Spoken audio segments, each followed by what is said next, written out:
always be the one you wanna call when it's cold outside. I will always be the one that's right here standing by your side. Open up your heart and let me in. नमस्कार दोस्तों and welcome to my channel. कैसे हैं आप सब? उम्मीद है सब बढ़िया होंगे। और आज हम सीबीएसई क्लास 12th का मैथ्स का चैप्टर देखेंगे डिटर्मिनेंट्स और सॉल्व करेंगे एक्सरसाइज 4.6। तो हमारी ये नई एक्सरसाइज स्टार्ट हो रही है। तो सबसे पहले हम इंट्रोडक्शन देखेंगे, क्योंकि जब इसका बेसिक ही नहीं पता होगा तो हम एक्सरसाइज में करेंगे क्या, है ना। तो सबसे पहले कुछ बेसिक पता होगा तभी वो उसका अप्लाई करके हम अपनी एक्सरसाइज 4.6 को सॉल्व करेंगे। तो सबसे पहले इंट्रोडक्शन देखेंगे। तो अभी हमें क्या देखना है, applications of determinants and matrices. मैं यहाँ लिख देती हूँ topic, applications of determinants and matrices. हम क्या देखेंगे, इनकी एप्लीकेशंस देखेंगे, ठीक है। तो देखो ये जो एप्लीकेशंस हैं इनके अंदर एक तो आता है सिस्टम, यानी कि सिस्टम कितने तरीके का है। तो जो सिस्टम है मतलब जो हमारा लीनियर इक्वेशंस है वो कितने तरीके की बनती है, दो तरीके की बनती है। एक सिस्टम के अंदर वो कंसिस्टेंट होती है, दूसरे सिस्टम के अंदर वो इनकंसिस्टेंट होती है। देखो सबसे पहले तो ये हमारा टॉपिक है, इसके अंदर क्या आता है, इसके अंदर दो तरीके के सिस्टम्स आते हैं। एक आता है कंसिस्टेंट सिस्टम और दूसरा आता है हमारा इनकंसिस्टेंट सिस्टम। तो सबसे पहले हम कंसिस्टेंट सिस्टम के बारे में समझते हैं। जो एक ऐसा सिस्टम होता है जिसके अंदर क्या होता है, इक्वेशन को हम कंसिस्टेंट कहते हैं। कंसिस्टेंट सिस्टम के अंदर इक्वेशन हमारी कंसिस्टेंट होती है। और कब होती है वो कंसिस्टेंट, जब उसका सॉल्यूशन एग्जिस्ट करता है। मतलब कि जब एक इक्वेशन का सॉल्यूशन एग्जिस्ट करेगा तब आप उसको कंसिस्टेंट कहोगे, ठीक है। कुछ समझ में आ रहा है? अगर कोई भी इक्वेशन है, अगर उसका आंसर है, अगर उसकी सॉल्यूशन है, तो क्या है, वो कंसिस्टेंट है। अगर किसी इक्वेशन का सॉल्यूशन है तो वो कौन से सिस्टम के अंदर है, कंसिस्टेंट सिस्टम के अंदर है। लेकिन अगर हमारी कोई भी एक ऐसी इक्वेशन है जिसका सॉल्यूशन एग्जिस्ट नहीं करता है, उसका नो सॉल्यूशन है, तब वो कौन से सिस्टम के अंदर है, इनकंसिस्टेंट के अंदर है। मैं यहाँ लिख देती हूँ, a system of equations is said to be consistent if its solution exist। समझ आई? क्या समझ में आई? कि जो कंसिस्टेंट सिस्टम होता है उसके अंदर इक्वेशंस का सॉल्यूशन एग्जिस्ट करता है। आ गया बात समझ में? अब आपने क्या करना है, अब आपको समझना है इनकंसिस्टेंट सिस्टम। ये इसका अपोजिट होता है, कंसिस्टेंट इनकंसिस्टेंट दोनों अपोजिट है, तो इनका जो स्टेटमेंट है वो भी अपोजिट रहेगी। यानी कि अगर कंसिस्टेंट सिस्टम के अंदर इक्वेशन है और उसकी सॉल्यूशन एग्जिस्ट करती है, तो इनकंसिस्टेंट के अंदर इक्वेशन तो होगी लेकिन उसकी सॉल्यूशन एग्जिस्ट नहीं करेगी। वो भी मैं यहाँ लिख देती हूँ, इनकंसिस्टेंट सिस्टम, ठीक है जी। तो इनकंसिस्टेंट सिस्टम क्या होता है, a system of equations is said to be inconsistent if its solution does not exist।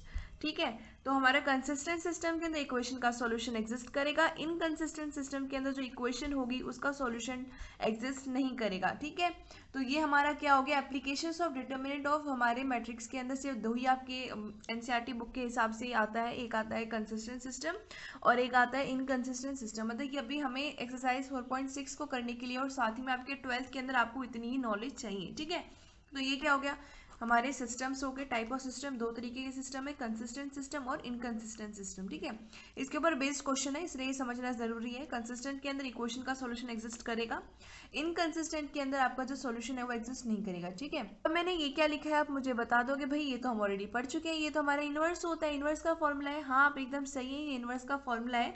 लेकिन अब हम क्या सीखेंगे, जो सिस्टम होता है हमारा सॉल्यूशन ऑफ लीनियर इक्वेशन का, हम उसका इनवर्स कैसे फाइंड कर सकते हैं यूजिंग मैट्रिक्स मेथड। हम क्या करेंगे, अब एक मैट्रिक्स मेथड सीखेंगे जिसकी मदद से आप इनवर्स फाइंड कर सकते हैं किसी भी मैट्रिक्स का। लेकिन कंडीशन ये रहेगी कि आप ये वाला जो मैट्रिक्स मेथड होगा ये सिर्फ और सिर्फ कंसिस्टेंट सिस्टम के लिए ही अप्लाई कर सकते हैं।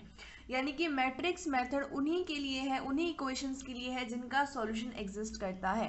पर ये पता कर लोगे कि उसका सॉल्यूशन है या नहीं है तभी आप फाइंड कर सकते हो ना। तो आपको क्या करना पड़ेगा, सबसे पहले आपको ये पता करना पड़ेगा कि यहाँ पे आपका जो सॉल्यूशन है वो एग्जिस्ट करेगा या नहीं करेगा। तो इसमें दो केस होते हैं, ठीक है। तो सबसे पहले मैं आपको केस नंबर 1 बताती हूँ। सबसे पहले हम सीखेंगे कि हम कैसे फाइंड करेंगे सॉल्यूशन है या नहीं है इक्वेशन का। उसके बाद मैं आपको वो मेथड सिखाऊंगी जिसे हम मैट्रिक्स मेथड कहते हैं, ठीक है। तो हमारा केस नंबर 1 क्या होता है, जिस समय हमारा मैट्रिक्स क्या हो, नॉन सिंगुलर हो। नॉन सिंगुलर का मतलब होता है मॉड ऑफ ए की वैल्यू 0 के इक्वल नहीं है। देखो मैं यहाँ लिखती हूँ, if A is a non, एक मिनट इसको ऊपर कर लेते हैं, मैट्रिक्स देन इनवर्स एग्जिस्ट। ठीक है, क्या समझ में आया? जिस समय आपका जो ए है वो नॉन सिंगुलर मैट्रिक्स है, यानी कि उसकी मॉड ऑफ ए की वैल्यू 0 के इक्वल नहीं है, उस समय हमारा इनवर्स एग्जिस्ट करता है।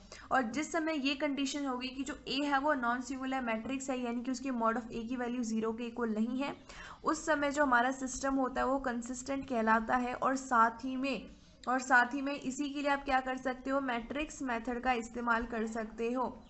ठीक है, तो जब हमें चेक करना है, देखो आपके क्वेश्चन आ सकते हैं कि आपको चेक करना है कि ये जो सिस्टम गिवन है लीनियर इक्वेशन का, ये कंसिस्टेंट है या फिर नहीं। आपको उसकी कंसिस्टेंसी चेक करनी है कि वो कंसिस्टेंट है या फिर इनकंसिस्टेंट। तो कैसे चेक करोगे? आप क्या करोगे, सबसे पहले आप इक्वेशंस को, डिटर्मिनेंट्स को फाइंड करने के लिए आप क्या करोगे, सबसे पहले इक्वेशंस को जैसे किसी मैट्रिक्स के फॉर्म में लिख लोगे। ठीक है, आपको इक्वेशन गिवन रहेगी, आपको उसको क्या करना है, सबसे पहले कन्वर्ट करना है एक मैट्रिक्स के अंदर। जब मैट्रिक्स बन जाएगा, जो ए मैट्रिक्स होगा, आपको क्या करना है, उसका डिटर्मिनेंट फाइंड करना है। अगर वो 0 के इक्वल नहीं आया तो आप सिंपली लिख सकते हैं ये कंसिस्टेंट है। ठीक है, अगर सिर्फ ये पूछा है उसकी कंसिस्टेंसी चेक करनी है तो आप यहाँ तक ही सॉल्व करोगे कि वो कंसिस्टेंट है। लेकिन अगर आपको सॉल्यूशन भी फाइंड करने हैं तब आप क्या करोगे, मैट्रिक्स मेथड से आप उसी पे अप्लाई कर सकते हो मैट्रिक्स मेथड जो कंसिस्टेंट है। ठीक है, मतलब क्या समझ में आया कि अगर मैट्रिक्स मेथड इस्तेमाल करने तो सबसे पहले आपको कंसिस्टेंसी उसकी चेक करनी पड़ेगी। तो ये हमारा केस नंबर 1 हो गया है। और मैंने आपको बता दिया कि क्या होता है हमारा जो मैट्रिक्स मेथड है, ये आप कब अप्लाई करते हो, जब हमारा कंसिस्टेंट होता है और नॉन सिंगुलर होता है, साथ ही में हमारा मैट्रिक्स ए। ठीक है, अब इसका एक केस नंबर 2 भी होता है। केस नंबर 2 क्या होता है, अगर ए जो हमारा सिंगुलर मैट्रिक्स है, देखो if mod of A is a singular matrix, अगर हमारा मॉड ऑफ ए क्या है, सिंगुलर मैट्रिक्स है, जिस समय क्या होता है मॉड ऑफ ए की वैल्यू हमारी 0 के इक्वल होती है, उस समय हमारा जो ए होता है वो सिंगुलर मैट्रिक्स कहलाता है। इसके अंदर दो कंडीशंस होती हैं। अगर आपकी जो मॉड ऑफ ए की वैल्यू अगर वो 0 के इक्वल आ गई है तो उस समय होता क्या है कि देखो, जिस समय आपकी 0 के इक्वल आ गई तो उस समय दो कंडीशंस होती हैं। एक क्या हो सकती है, कि आपका जो सॉल्यूशन है वो एग्जिस्ट नहीं करेगा, और दूसरी कंडीशन ये हो सकती है कि आपका जो सॉल्यूशन है वो एग्जिस्ट करेगा, इन्फिनिटली मैनी सॉल्यूशंस होंगे। यानी कि जब सिंगुलर मैट्रिक्स होता है आपके पास दो केसेस और आते हैं। एक क्या होता है जिस समय हमारे पास इन्फिनिटली मैनी सॉल्यूशंस होंगे, और क्या होंगे आपके पास, नो सॉल्यूशन होगा। तो आपको क्या करना है, जिस समय आपका मॉड ऑफ ए की वैल्यू 0 के इक्वल आती है, यानी कि अगर आपका ए जो मैट्रिक्स है, यहाँ पे ए मैट्रिक्स आएगा, मैंने यहाँ मोड लगा रखा है, if A is a singular matrix, जब आपका ए सिंगुलर मैट्रिक्स आ जाएगा तब आपको क्या करना पड़ेगा, आपको एडजॉइंट ऑफ ए इनटू में बी मैट्रिक्स चेक करना पड़ेगा। अगर आपकी ये जो वैल्यू है अगर ये 0 के इक्वल नहीं आती है, उस समय आपके पास कोई भी सॉल्यूशन प्रेजेंट नहीं होगा। अगर आपकी एडजॉइंट ऑफ ए इनटू में बी की वैल्यू 0 के इक्वल आ जाती है, तब क्या होगा, वहाँ पे इन्फिनाइटली मैनी सॉल्यूशंस होंगे। या फिर आपके पास ये भी कंडीशन हो सकती है कि वहाँ पे कोई भी सॉल्यूशन ना हो। ठीक है, ये आपको चेक करना पड़ता है। तो आपको क्या करना है, जिस समय आपका मैट्रिक्स सिंगुलर है उस समय आपको चेक करना पड़ेगा ये दोनों कंडीशन। अगर आपकी इसकी वैल्यू नॉट इक्वल टू 0 आती है, उस समय आप सिंपली कह सकते हैं कि यहाँ पे कोई भी सॉल्यूशन एग्जिस्ट नहीं करता है। अगर ये वैल्यू भी 0 के इक्वल आ गई तब आपको आगे फर्दर सॉल्व करना पड़ेगा, और आपको वहाँ से पता चलेगा कि इसका सॉल्यूशन एग्जिस्ट करता है या नहीं करता है, और उसके इन्फिनिटली मैनी सॉल्यूशन है या फिर नहीं है। ये सॉल्व करने से पता चलता है, जब क्वेश्चन करोगे तो समझ में आ जाएगा। ठीक है, तो हमने दो केसेस भी देख लिए इनकंसिस्टेंट सिस्टम के बाद। ठीक है, तो आपने क्या करना है, जो मैं आपको मैट्रिक्स मेथड बता रही थी, जो मैट्रिक्स मेथड होता है ये किसके लिए होता है, सिर्फ और सिर्फ कंसिस्टेंट सिस्टम के लिए होता है। ये मैं आपको बता देती हूँ फिर से। ये मेथड क्या होता है, इसकी मदद से आप इनवर्स फाइंड कर सकते हैं। तो इसमें होता क्या है कि जैसे आपको एक इक्वेशन गिवन है तो आप उसके लिए तो सिंपली अप्लाई कर सकते हैं नॉर्मल जो अलजेब्रिक मेथड आपने सीखे थे। अगर आपके पास दो इक्वेशंस गिवन है तब आप ये यूज़ कर सकते हैं, तीन इक्वेशन गिवन है तो भी आप ये यूज़ कर सकते हैं। मैं तीन के लिए आपको बताती हूँ। जैसे कि आपको इक्वेशंस गिवन है a1x प्लस में b1y प्लस में C1Z इज इक्वल्स टू, यहाँ पे D1 ले लेते हैं। ये Z, Y और X हमारे वेरिएबल हैं इसलिए सेम रहेंगे। बाकी A1, B1, C1 इनको हम नेमिंग दे रहे हैं, जैसे A1, A2, A3 इस वजह से दे रहे हैं क्योंकि ये क्वांटिटी है, ये कोफिशिएंट्स हैं, ये चेंज होंगे, ठीक है। तो यहाँ पे होगा A2X प्लस में B2Y प्लस में C2Z is equals to D2, यहाँ पे हो जाएगा A3X प्लस में B3Y प्लस में C3Z is equals to D3। अब आपने करना क्या है कि जैसे मान लो आपको ये तीन इक्वेशंस गिवन है, आपको दो भी दे सकते हैं, ठीक है। अगर आपको तीन का आता है तो आप दो का कर सकते हैं। आपको ये इक्वेशंस गिवन है, आपने क्या करना है, इनको कन्वर्ट करना है मैट्रिक्स के अंदर। तो आपको करना क्या है कि सबसे पहले यहाँ पे ए मैट्रिक्स लिखना है। तो आपके हिसाब से ए मैट्रिक्स क्या होगा, ए मैट्रिक्स के अंदर वो सारे कोफिशिएंट्स लिखते हैं जो हमारे किसके साथ हो, जो हमारे वेरिएबल के साथ हो। तो पहले कॉलम के अंदर हम क्या लिखेंगे, ये जो एक्स वाले कोफिशिएंट्स है इनको लिखेंगे। तो यहाँ पे आएगा A1, A2, A3 और हम क्या करेंगे सेकंड कॉलम में लिखेंगे वो सारे कोफिशिएंट्स जो हमारे y के साथ हैं, ठीक है। तो नेक्स्ट कॉलम के अंदर हम क्या लिखेंगे, वो सारे कोफिशिएंट्स जो हमारे y के साथ है, यानी B1, B2, B3। भी थर्ड कॉलम के अंदर हम वो सारे कोफिशिएंट्स लिखेंगे जो z के साथ है, C1, C2 और C3। तो ये आपकी क्या होगी, ए मैट्रिक्स होगी। फिर आपको क्या करना है, एक्स मैट्रिक्स चाहिए। तो एक्स मैट्रिक्स कैसे आएगा, एक्स मैट्रिक्स के अंदर आप सारे के सारे वेरिएबल्स लिखोगे x, y और z, और उसके बाद b की वैल्यू कहाँ से आएगी, ये जो आपका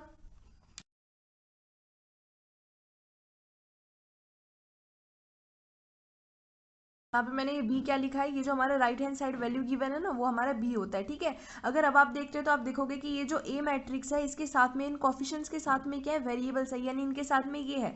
तो ये क्या है, ax is equals to b के फॉर्म में, यानी कि आपको सबसे पहले इक्वेशंस को इस फॉर्म में लिखना होता है और उसके बाद आप मॉड ऑफ a की वैल्यू फाइंड करोगे a के लिए। अगर मॉड ऑफ a की वैल्यू 0 के इक्वल नहीं आती है तब तो वो कंसिस्टेंट है, वहाँ पे आप मैट्रिक्स मेथड का इस्तेमाल करोगे। अगर इसकी वैल्यू मॉड ऑफ a की वैल्यू 0 के इक्वल आती है तब आपको चेक करना पड़ेगा ये वाली कंडीशंस और उसके बाद हम फाइंड कर सकते हैं कि वहाँ पे सॉल्यूशन है या फिर नहीं है, ठीक है।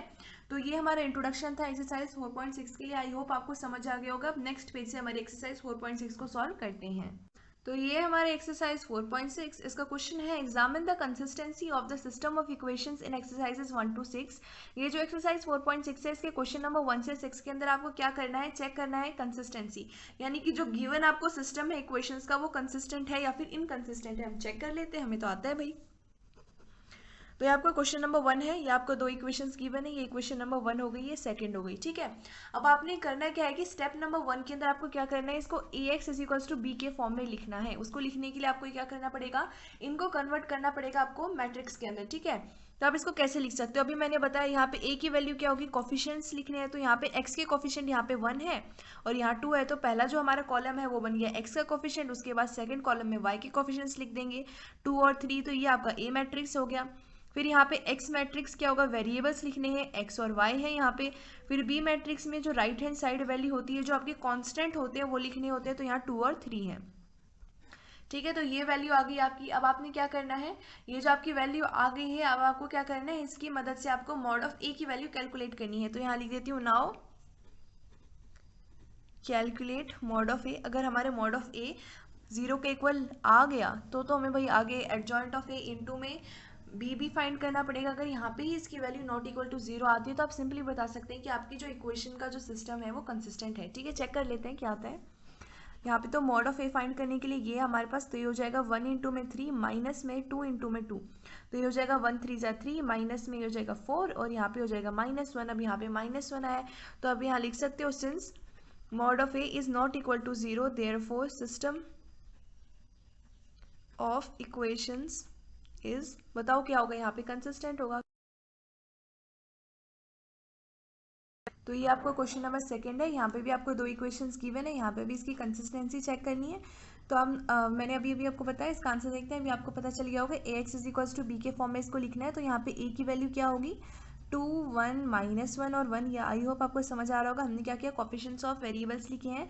फिर x के अंदर क्या लिखने हैं, वेरिएबल्स लिखने हैं, x और y है। और उसके बाद b में क्या लिखना है, जो कांस्टेंट नंबर है, यानी कि एक तरीके से कह लीजिए जो राइट हैंड साइड है ना वो लिखना है। तो 5 और 4 है, ठीक है। तो आपको करना क्या है कि यहाँ पे आपको कैलकुलेट करना है। नाउ कैलकुलेट मॉड ऑफ ए।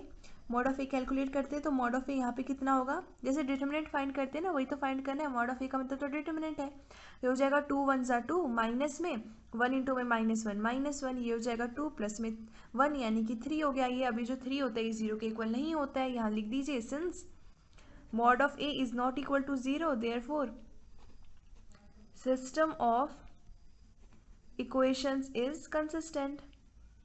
ठीक है, बात समझ में आ गई किस तरीके से हम कर रहे हैं। बहुत ही ज़्यादा सिंपल क्वेश्चन है, कोई हार्ड नहीं है ना, हमें सब आता है, हमने इंट्रोडक्शन भी समझ चुका है। तो ये क्वेश्चन नंबर 2 हो गया। अब क्वेश्चन नंबर 3 देखते हैं नेक्स्ट पेज पर। तो ये हमारा क्वेश्चन नंबर 3 हो गया। अब यहाँ पे भी आपको 2 इक्वेशंस गिवन है, इसकी भी हमें कंसिस्टेंसी चेक करनी है।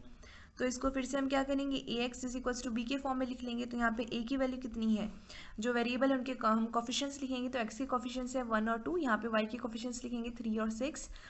x के अंदर हम लिखते हैं वेरिएबल, यहाँ पे x और y वेरिएबल है। देन b की वैल्यू क्या होगी, यहाँ पे 5 और 8। ठीक है, अब आपने क्या करना है, कैलकुलेट करना है मॉड ऑफ a। तो यहाँ लिख देते हैं now calculate mod of A find करना है। तो मॉड ऑफ ए की वैल्यू कितनी होगी, 1 6 जा 6, माइनस में ये हो जाएगा 2 3 जा 6, 6 माइनस 6 0 है। तो यहाँ लिख दीजिए since mod of A is equal to 0 therefore now we will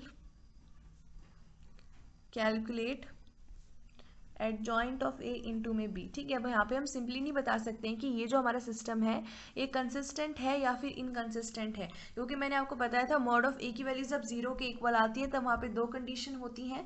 एक कंडीशन होती है कि हमारी ये वाली जो वैल्यू होती है एडजॉइंट ऑफ ए इंटू में बी की वैल्यू जब 0 के इक्वल नहीं आती है तब हमारी जो वैल्यू होती है तब वो इनकंसिस्टेंट होती है। अगर इसकी वैल्यू 0 के इक्वल आती है तो वहाँ पे इन्फिनेटली मैनी सॉल्यूशन भी हो सकते हैं।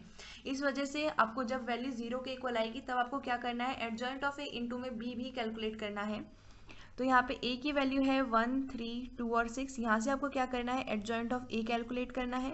आप पहले या तो माइनर फाइंड कर लो, फिर जो कोफैक्टर आएंगे माइनर की मदद से उनका ट्रांसपोज कर देना, तो भी एडजॉइंट ऑफ a आ जाएगा। वरना आप सिंपल से जो हमने ट्रिक सीख रखी है उसी से अप्लाई कर दो, क्या हो जाएगा फिर एडजॉइंट ऑफ a। इनको आपको इंटरचेंज करना है, यहाँ 6 आ जाएगा, यहाँ 1, इनके साइन चेंज करने हैं, -2 और -3। ये एडजॉइंट ऑफ a आ गया। अब ये सॉल्व कर लेते हैं। एडजॉइंट ऑफ ए इंटू में बी करना है हमें। तो एडजॉइंट ऑफ ए की वैल्यू है 6 -2 -3 और 1, और बी की वैल्यू है हमारे पास 5 और 8। ठीक है, तो इनको आपस में मल्टीप्लाई कर लेते हैं। तो ये देखो कितना हो जाएगा, ये हो जाएगा आपके पास, ये हो जाएगा 30, ये हो जाएगा माइनस में 24 and this will B -10 and plus में 8। इसको सॉल्व कर दो और आपके पास वैल्यू आ जाएगी। ठीक है, यहाँ पे आपके पास माइनस ही आएगा ना, हाँ यहाँ पे माइनस आएगा, तो आपको इसमें से माइनस करना है। तो ये हो जाएगा 6 और ये हो जाएगा -2। तो ये आपके पास वैल्यू आ गई है। अब आप देख सकते हो यहाँ पे तो ये वैल्यू 0 के इक्वल नहीं आई है। 0 के इक्वल कब आएगी, जब दोनों एलिमेंट्स यहाँ पे 0 आएंगे, लेकिन ये 0 के इक्वल नहीं आई है। तो आप यहाँ लिख सकते हो since adjoint of A into में B is not equal to 0 and mod of A is equals to 0 therefore given system of equations is inconsistent. अब आप यहाँ पे कह सकते हो कि जो सिस्टम है इक्वेशंस का वो इनकंसिस्टेंट है, क्योंकि हमारे जो एडजॉइंट ऑफ ए इंटू में बी की वैल्यू नॉट इक्वल टू 0 आई है और मॉड ऑफ ए की वैल्यू 0 आई है। ठीक है, बात समझ में आ रही है ना आप कैसे कर रहे हैं सर, बहुत ईजी है, कोई भी टेंशन लेने की बात नहीं है। तो ये आपका क्वेश्चन नंबर 3 हो गया। क्वेश्चन नंबर 4 देखते हैं। तो ये आपका क्वेश्चन नंबर 4 है। यहाँ पे आपको अब की बार 3 इक्वेशंस गिवन है, इन तीनों के अंदर भी आपको कंसिस्टेंसी चेक करनी है। तो अगर आप ध्यान से देखते हो तो जो थर्ड इक्वेशन है यहाँ पे जो a है ना, इसकी वैल्यू क्या आने वाली है, कांस्टेंट आने वाला है। तो हम क्या करते हैं, ये जो कांस्टेंट है इसको हम राइट हैंड साइड 4 के पास भेज देते हैं। तो ये जो थर्ड इक्वेशन इसको कैसे लिख सकते हो आप क्या करो, इस साइड a को कॉमन ले लोगे तो यहाँ बचेगा x + y + में 2z इज इक्वल्स टू 4। अब ये जो a है ये इस साइड चला जाएगा, यानी थर्ड इक्वेशन को आप लिख सकते हो x + में y + में 2z इज इक्वल्स टू 4 में a के फॉर्म में। हमने क्या किया है, जो a था ये कांस्टेंट नंबर आने वाला था, जब इसको फाइंड करते तो ये कांस्टेंट आता, तो हमने क्या किया, इसको 4 की साइड भेज दिया ताकि हमारा जो इक्वेशन है वो सिंप्लीफाई हो जाए। तो आप थर्ड इक्वेशन की जगह इसको यूज़ कर सकते हैं, वरना आप चाहे तो इसको भी यूज़ कर सकते हैं, कोई भी मसला नहीं है यहाँ पे, कोई भी यहाँ पे टेंशन वाली बात नहीं है। ठीक है, तो आपने ये इक्वेशंस लिख दी हैं। अब आपको क्या करना है, इनको ax is equals to b के फॉर्म में लिखना है। तो यहाँ पे a की वैल्यू देखो क्या होगी, a की वैल्यू हमारे पास, यहाँ पे हम थर्ड इक्वेशन इसको ट्रीट करेंगे तो आपके पास जो x के वेरिएबल्स हैं, सॉरी जो x के कोफिशिएंट्स है, क्योंकि x तो खुद वेरिएबल है ना, तो x के कोफिशिएंट्स लिखेंगे 1 2 और यहाँ पे कितना होगा 1 होगा। यहाँ पे y के हम कोफिशिएंट्स लिखेंगे 1 3 और यहाँ पे है 1। फिर z के कोफिशिएंट्स 1 2 और यहाँ पे क्या है 2 है। उसके बाद आपको x की वैल्यू लिखनी है, x और y होगी यहाँ पे, और साथ ही में z भी होगा, आपके पास 3 है ना, तो x y z हमारा x हो गया। देन b की वैल्यू क्या होगी, जो हमारे कांस्टेंट नंबर है 1 2 और यहाँ पे है 4 में a। अब आपने क्या करना है, इसकी कंसिस्टेंसी चेक करने के लिए सबसे पहले आपको क्या करना है, मॉड ऑफ a की वैल्यू फाइंड करनी है। तो यहाँ पे जब हम क्या करते हैं, अलोंग हम कर लेते हैं r1, तो ये हो जाएगा 1, यहाँ पे हो जाएगा 3 2 1 और 2, ये हो जाएगा -1 और यहाँ पे हो जाएगा 2 1 2 और 2, ये हो जाएगा प्लस में 1, दिस विल बी 2 1 3 और 1। जब आप इसको सॉल्व करोगे तब आपके पास मॉड ऑफ ए की जो वैल्यू आएगी उससे आप डिटरमाइन कर सकते हो कि ये जो हमारे पास वैल्यू है ये कंसिस्टेंट है या फिर नहीं है, ठीक है। तो इसको सॉल्व करते हैं। ये हो जाएगा 1 इंटू में ये हो जाएगा 6, माइनस में हो जाएगा 2, ये हो जाएगा -1, दिस विल बी 4 माइनस में 2, ये हो जाएगा प्लस में 1, ये हो जाएगा 2 माइनस में 3, ठीक है। जब आप इसको सॉल्व करोगे तब आपके पास आएगा 4 माइनस 2 माइनस में 1, यानी कि -1 हो गया ये, और ये जो -1 है ये नॉट इक्वल टू 0 है। देयरफॉर आपके पास जो सिस्टम है वो क्या है, कंसिस्टेंट है, क्योंकि हमारे मॉड ऑफ ए की वैल्यू 0 के इक्वल नहीं आई है, ठीक है। तो ये आपका क्वेश्चन नंबर 4 भी सॉल्व हो गया। अब नेक्स्ट पेज पे 5th क्वेश्चन को सॉल्व कर लेते हैं। तो यहाँ पे मैंने नेक्स्ट पेज पे क्वेश्चन नंबर 5 को लिख दिया। ये आपकी 3 इक्वेशन है, यहाँ पे भी आपको कंसिस्टेंसी चेक करनी है। तो सबसे पहले हम इन्हें ax = b के फॉर्म में लिख लेते हैं। तो हमने इसका आंसर देखना है। अब आपने क्या करना है, ये जो इक्वेशंस हैं इनको इस फॉर्म में कन्वर्ट करना है। लेकिन उससे पहले मैं आपको एक बात बताना चाहती हूँ, जैसे कि यहाँ पे क्या है, ये कि आपके पास 2y माइनस में z = -1 है। तो यहाँ पे आप क्या कर सकते हो, यहाँ पे x प्रेजेंट नहीं है, यानी कि जो x के साथ वाला जो कोफिशिएंट था वो 0 था। तो इसी को आप कैसे लिख सकते हो, 0x प्लस में 2y माइनस में z करके लिख सकते हो। मतलब जहाँ पे जौन सी भी आपको कोफिशिएंट्स नहीं दिखाई देते हैं, जौन से वेरिएबल दिखाई नहीं देते हैं, इसका मतलब वो 0 है, ठीक है। उनके जो कोफिशिएंट्स है वो 0 है, ठीक है। ये तो आपको ऑलरेडी पता ही होगा, आप 12th में हो, मैं अभी क्या बता रही हूँ। अच्छा, तो ये x = b के फॉर्म में हमें लिखना है। तो यहाँ पे a की वैल्यू देखो क्या होगी, x के कोफिशिएंट्स लिखने हैं। तो यहाँ पे 1 है, यहाँ पे x नहीं है, यानी कि 0 है इसका कोफिशिएंट। देन यहाँ पे 3 है।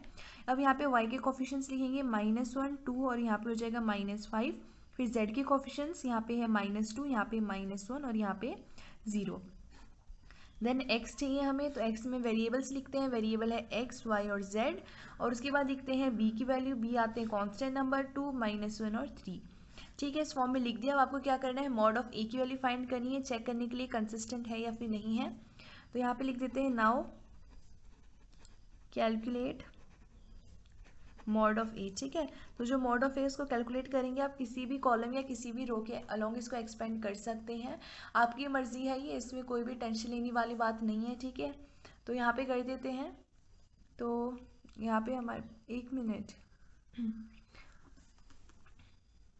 यहाँ पे आप देख सकते हो मैंने यहाँ 1 लिखा हुआ है, यहाँ पे 1 नहीं आएगा, यहाँ पे 3 आएगा, क्योंकि यहाँ पे इसका कोफिशिएंट तो 3 है ना। ये गलती से लिख दिया था। हाँ ठीक है, अब ठीक है। तो आपको क्या करना है, अब किसी भी रो या फिर किसी भी कॉलम के अलोंग इसको एक्सपेंड करना है।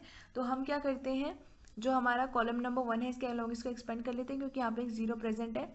तो ये हो जाएगा 3 यहाँ पे, और ये कैंसिल, यानी कि 2 -5 -1 0। देन दिस विल बी -0, फिर प्लस में 3, फिर ये हो जाएगा कैंसिल, यानी -1 2 -2 और -1। इसको सॉल्व कर दो और आपके पास वैल्यू आ जाएगी। ये हो जाएगा 3, ये हो जाएगा 0 माइनस में 5, और ये हो जाएगा आपके पास -0 प्लस में 3, ये हो जाएगा माइनस माइनस प्लस में 1, और ये हो जाएगा माइनस में -4, ये हो जाएगा 3, ये हो जाएगा 0 माइनस में 5, this will B -0, this will be plus, and this will B 1 plus में 4 यानी कि 5। तो ये वैल्यू हो जाएगी 3 इंटू में -5 यानी -15, प्लस में यहाँ पे आएगा 15 यानी कि 0। तो आपके पास जो मॉड ऑफ ए की वैल्यू है वो 0 आई है, यानी कि अब यहाँ पे आप बता नहीं सकते कि ये जो आपके पास सिस्टम है इक्वेशंस का वो क्या है, यानी कि वो कंसिस्टेंट है या फिर नहीं है, क्योंकि आपको इसके लिए एडजॉइंट ऑफ ए इंटू में बी की वैल्यू फाइंड करनी पड़ेगी। तो मैं यहाँ पे लिख देती हूँ आगे, now calculating adjoint of A into में बी आपको अब कैलकुलेट करना पड़ेगा, ठीक है जी। तो आपके पास जो ए था, ए जो आपके पास मैट्रिक्स था, मैं यहाँ लिखती हूँ 3 0 3 -1 2 और -5 -2 -1 और 0। तो हम ऑलरेडी इससे पहले वाले क्वेश्चंस के अंदर समझ चुके हैं। इससे पहले वाले हमने काफ़ी एक्सरसाइज की है कि किस तरीके से हमें एडजॉइंट ऑफ ए फाइंड करना होता है। तो मैं यहाँ पे सिंपली वैल्यू लिख देती हूँ, हमारे एडजॉइंट ऑफ ए की क्या वैल्यू आएगी। आप वीडियो को पॉज करके उसको सॉल्व करो और उसके बाद चेक कर लेना आपकी वैल्यू सही आई या नहीं आई है, ठीक है। कोई भी चीटिंग नहीं करेगा। तो एडजॉइंट ऑफ ए की वैल्यू आएगी 3 0 3 -1 2 -5 -2 -1 और 0। आप देख सकते हो कि जो आपके पास ए मैट्रिक्स था वही आपका एडजॉइंट ऑफ ए आया है। अब आपको क्या करना है, ये जो एडजॉइंट ऑफ ए आया है इसके साथ आपको बी मल्टीप्लाई करना है, क्योंकि हमें ये फाइंड करना है ना। तो इसके साथ बी मल्टीप्लाई कर देते हैं। ये है 3 0 3 -1 2 और -5 -2 -1 और 0। इसके साथ बी मल्टीप्लाई करना है। बी मैट्रिक्स है 2 -1 और 3, जब आप इनको आपस में मल्टीप्लाई करोगे जो वैल्यू आएगी, मैं यहाँ लिखती हूँ क्योंकि मुझे पता है कि अब आपने काफ़ी ज़्यादा क्वेश्चन सॉल्व किए तो आपको आता है मल्टीप्लाई करना, ठीक है, आपको सब आता है। यहीं लिख देती हूँ मैं, ज़्यादा बड़ी वैल्यू नहीं है क्योंकि ये कितने ऑर्डर का है, देखो ये 3 × 3 ऑर्डर का है और ये हमारे पास यहाँ पे हमारे पास 3 तो हमारे पास रो है और एक कॉलम है, यानी कि जो नया मैट्रिक्स आएगा उसका ऑर्डर कितना होगा, उसका कॉलम हमारे पास 3 × 1 का होगा, यानी कि 3 रो होंगी और एक कॉलम होंगे, तो उसका ऑर्डर होगा, इसका ऑर्डर होगा 3 × 1, ठीक है। तो यहाँ पे वैल्यू आएगी -5, -3 और -6। तो अब ये जो वैल्यू है ये 0 के इक्वल नहीं आई है, तो अब यहाँ लिख दीजिए 10 एडजॉइंट ऑफ ए इंटू में एडजॉइंट ऑफ ए इंटू में B is not equal to 0 and mod of A is equal to 0, therefore given system of equations is inconsistent, ठीक है। तो काफ़ी ज़्यादा सिंपल है, आई होप आपको समझ आ रही होंगी। कहीं पे भी अगर आपको ऐसा लगता है ना कि ये क्यों हो रहा है, ऐसे क्यों किया है, ऐसा क्यों नहीं किया है, अगर आपका कोई भी डाउट है तो आप प्लीज़ मुझे कमेंट में बता सकते हैं, ठीक है। तो मैं आपकी पूरी से पूरी कोशिश करूँगी आपका डाउट क्लियर करने की। तो ये क्वेश्चन नंबर 5 हो गया। नेक्स्ट पेज पे क्वेश्चन नंबर 6 को सॉल्व करते हैं। तो ये है हमारा क्वेश्चन नंबर 6। अब यहाँ पे आप देख सकते हो आपको 3 इक्वेशन गिवन है, यहाँ पे इसकी कंसिस्टेंसी चेक करनी है। तो इसके आंसर के अंदर स्टेप नंबर 1 आपका होता है ax = b के फॉर्म में इक्वेशंस को लिखना। तो यहाँ पे a के अंदर हम क्या करते हैं, पहला कॉलम होता है हमारा, ये किस चीज़ के लिए होता है, x कोफिशिएंट्स, और ये वाला हमारा सेकेंड कॉलम होता है y कोफिशिएंट्स के लिए। देन आपका ये जो कॉलम नंबर 3 होता है ये z के कोफिशिएंट्स के लिए होता है, और उसके बाद x के अंदर हम क्या लिखते हैं, जो हमारे वेरिएबल्स होते हैं वो लिखते हैं, और b के अंदर हम क्या लिखते हैं, जो कांस्टेंट वैल्यूज होती है ना वो लिखते हैं, ठीक है। तो इस तरीके से आप इसको एक्सप्रेस कर सकते हैं। अभी हमने 5 क्वेश्चन देखे थे, ये आगे आपको, ठीक है, इस तरीके से एक्सप्रेस करना है। अब आपको कंसिस्टेंसी चेक करनी, तो आपका नेक्स्ट स्टेप क्या होगा, कैलकुलेट करना है मॉड ऑफ ए यानी डिटर्मिनेंट ऑफ ए, ठीक है। तो यहाँ लिखती हूँ मैं, नाउ कैलकुलेट मॉड ऑफ ए हम फाइंड करेंगे। तो जो मॉड ऑफ ए है आपको इसके लिए फाइंड करना है, ये 3 × 3 ऑर्डर का, आप जिस भी रो से जिस भी कॉलम से चाहो उससे यहाँ पे सॉल्व कर सकते हो। तो हम कर लेते हैं एक्सपेंडिंग अलोंग R1 यानी कि रो नंबर 1। तो यहाँ पे आपके पास वैल्यू आ जाएगी 5, यहाँ पे 3, -2, 5 और 6, ये सब अब आपको आता है, ठीक है। तो हर जगह मुझे छोटी से छोटी चीज़ आपको बताने की अब ज़रूरत नहीं है, आप काफ़ी ज़्यादा समझदार हो चुके हैं, आपने काफ़ी ज़्यादा क्वेश्चन सॉल्व कर लिए, तो आप फटाफट से ऐसे क्वेश्चंस को सॉल्व कर सकते हैं। आगे समझ में बात कैसे किया, सबसे पहले देखो ये रो नंबर 1 थी, पहला एलिमेंट यहाँ लिखा, ये जिस भी रो जिस भी कॉलम के अंदर था बचे हुए यहाँ लिखे, इनका डिटर्मिनेंट फाइंड करेंगे, ये आपको आता है, ठीक है। इस तरीके के क्वेश्चन आपने बहुत सॉल्व किए हैं। तो ये हो जाएगा 5 और यहाँ पे आ जाएगा 18 प्लस में 10, ये हो जाएगा माइनस माइनस प्लस में 1, यहाँ पे आ जाएगा 12 माइनस में 25 प्लस में 4, ये हो जाएगा माइनस में आपके पास 4 और ये हो जाएगा माइनस में 15, ठीक है।